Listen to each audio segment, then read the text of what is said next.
Really loved this one as well. I mean, this was great. Up there, possibly my favorite out of the four matches I've watched so far. What am I talking about? I'm talking about the fourth match on Pro Wrestling Noah's Great Voyage on March 2nd, 2024 in Nagoya. It was HAYATA taking on LJ Cleary. Now, they wrestled each other just a few days ago, and HAYATA defeated Cleary by grabbing the ropes in a roll-up. And Cleary was furious and insisted on wrestling HAYATA again and proving that HAYATA could not beat him without cheating. HAYATA pretty much easily agreed, and the match was on here. And boy, they went at it in perfect wrestling. I don't want to call it chain wrestling. It was a little bit of chain wrestling, but it also included a lot of sort of modern day stuff, but nothing, overtly bad or no selling or the things that I complain about in modern day companies. Didn't have any of that. You just had these two so equally matched, move after move, hold after hold, reversal after reversal. It was beautiful. It just worked tremendously.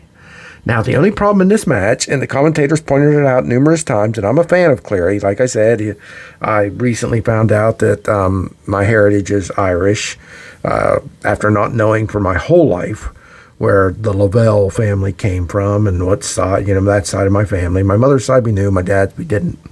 And every time you asked, nobody knew. And a friend of mine who belongs to one of those sites that you can look up your ancestry with, he pays for it. And he did me a favor and did some research for me and found out my great-great-great-great-grandfather was born in Dublin, Ireland. So how about that? I was Irish. Can't believe it. The spelling of my name, the first E shouldn't be there. It should just be Lavelle. And here there are tons of Lavelles in Ireland. I would have never guessed.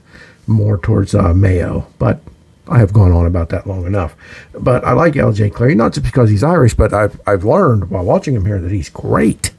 This kid's got the stuff, man. I mean, like I said, he's hanging with HAYATA, who has owned the GHC junior heavyweight division for like 5-6 years.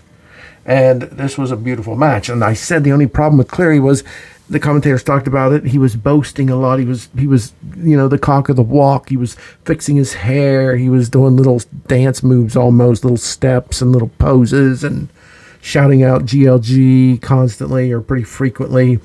And I think he went into this way overconfident, I'm positive, he lost this match because what happened is that he rolled HAYATA up and tried to use the ropes like HAYATA did for him when they were wrestling. The ref caught it. Cleary decided to argue with the ref, and HAYATA snuck up behind him, rolled him up, and pinned him without touching the ropes. Did it fairly, cleanly. But he did it because Cleary was distracted. And that was Cleary's problem this whole time. I'm a fan of his. I like HAYATA too, but I'm a fan of Cleary, but he just spent way too much time running his mouth and doing little poses and being extremely confident, trying to beat HAYATA at his own game. Came back to bite him in the ass, and HAYATA beat him for the second time in a row. And backstage, HAYATA did challenge for the GHC national title. There's been no response yet from the champion or from the GHC or Noah or anyone, but we'll see where that goes. Hopefully Cleary learned a lesson here, and we'll see him calm down on the taunting during matches and get a lot more victories that way.